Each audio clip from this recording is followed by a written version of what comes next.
made. These movies are known as the Mexican films. Karloff's Mexican Deal with Enrique Vergara is nothing but trouble from the start. Vergara manages to obtain financing from Columbia Pictures, but Boris is advised by his doctors not to travel to Mexico. Remember, Karloff suffered from severe emphysema and will have serious problems with the high altitude. His doctor already has been telling him for years to stop acting, but Boris refuses. So the Mexican Deal now requires that all scenes involving Boris Karloff must be shot in Hollywood. Now, Boris rejects the scripts sent by Vergara, but accepts the rewrites done by director Jack Hill. Hill directed such B-movie classics as Spider Baby and Switchblade Sisters.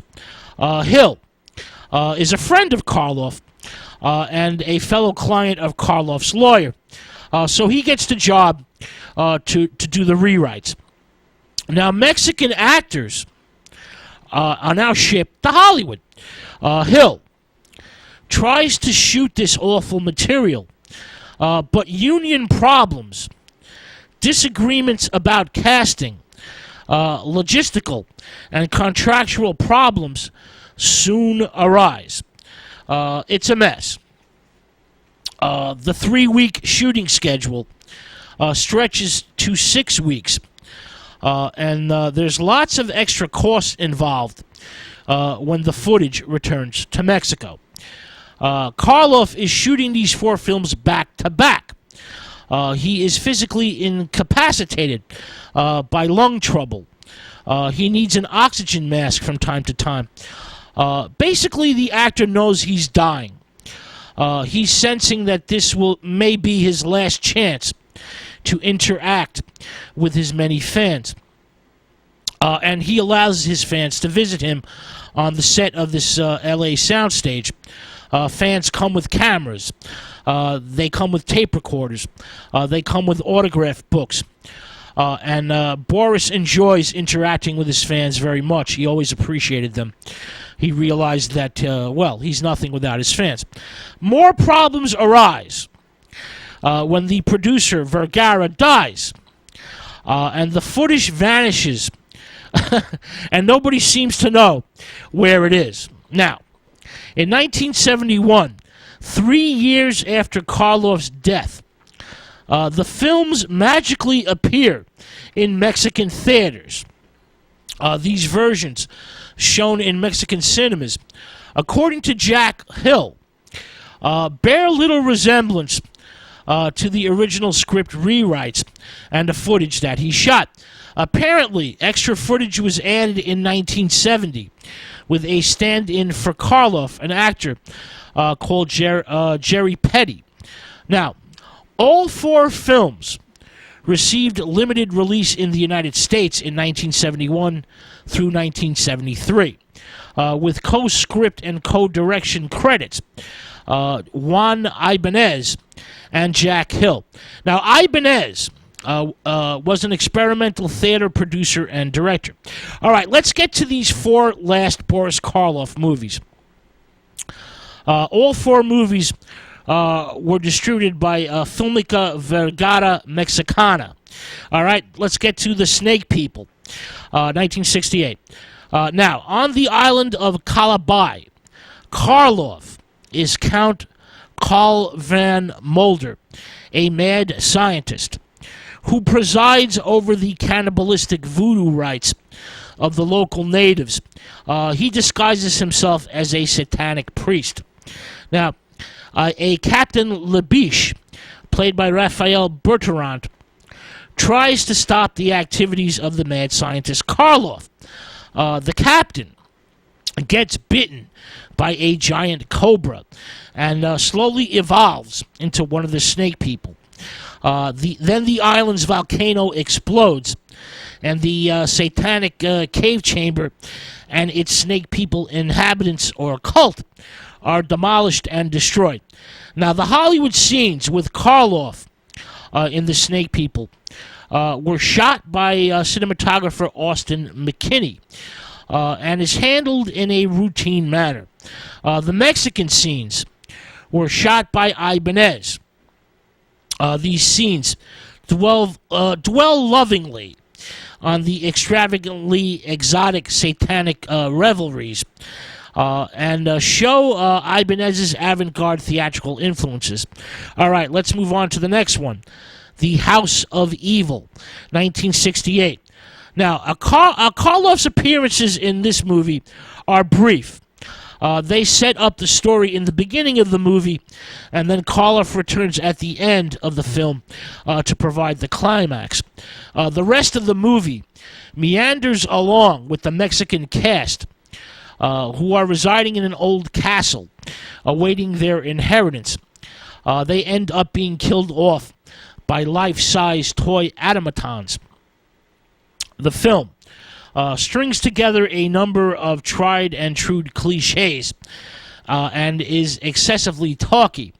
For example, the mysterious organ music that plays just before and after each murder, and the patriarch who isn't really dead and is watching all the festivities. He's enjoying all the mayhem at the castle. The special effects are very crude indeed, limited to a few eyeless corpses and actors pretending to be animated life-size toy statues. Now, House of Evil is by far the worst of Karloff's 4 Mexican movies. It's a real stinker. All right, let's move on to The Fear Chamber, also 1968. Now, the title of the movie refers to the room arranged by Karloff playing Dr. Mantell. The Fear Chamber is built in order to scare female victims so that Karloff can draw their blood in order to give it to a primordial monster that feeds off the substance found in the bloodstreams of the frightened women. The film's action concerns the greedy doings of secondary characters. Karloff is very ill in real life and very ill in the movie. Karloff and his daughter, played by Mexican stripper actress Julissa, go on holiday, leaving the evil Helga, Isabella Vega, I believe is her name is, and her mad hunchback assistant to supervise Karloff's experimental project. Helga then extracts a type of living stone from a volcano and feeds it with the young victims, the female victims. The living stone becomes a creature with tentacles. Karloff and his daughter then return to his lab and reverse the computer program, shutting off the creature's life support system, reducing the creature back to its volcanic stone original format. Now, the Fear Chamber has a threadbare narrative and virtually non-existent direction. Now, the sadism slash eroticism that is central to the plot is ineptly handled and staged. Many of the scenes fall flat. The movie wastes all that lovely Zoptic Mexican female flesh and equates moral blemishes with physical and mental ones in the actress Vega's assistants, who are a dwarf and a hunchback. All right, let's move on to the fourth and final of Karloff's Mexican films, The Incredible Invasion. This is the best, probably, of the 4 Mexican movies. Karloff plays Professor John Mayer, who constructs a machine that harnesses the destructive powers of a radioactive element. Of course, the military quickly become interested in the machines as its potential for a weapon. Boris, wants his apparatus to be used for only peaceful purposes and for the benefit of humanity. Now, two aliens from outer space visit the Earth. They are fearful of the misuse of such awesome power and want to destroy Karloff's machine. The two aliens then enter the bodies of both Karloff and an escaped convict. The convict/alien then murders a local village girl, and the villagers storm Karloff's house. The alien/convict then attempts to kill Karloff's daughter, played by Krista Lindar, I believe. Karloff regains the power of his own mind and destroys the alien/convict with his machine, then kills the other alien. Now, aware that his invention might attract other alien invaders, Karloff destroys his own apparatus. Now, The Incredible Invasion was the last feature film that Boris Karloff ever made. Karloff was paid $400,000 for the 4 Mexican movies. The money was placed in a Mexican bank, but Boris does not live long enough to collect it.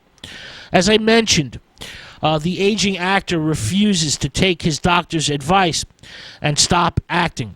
Now, after the 4 Mexican movies, he does a TV episode called The White Birch. This is for the popular series on NBC, The Name of the Game, which featured Ben Gazzara and Gene Barry.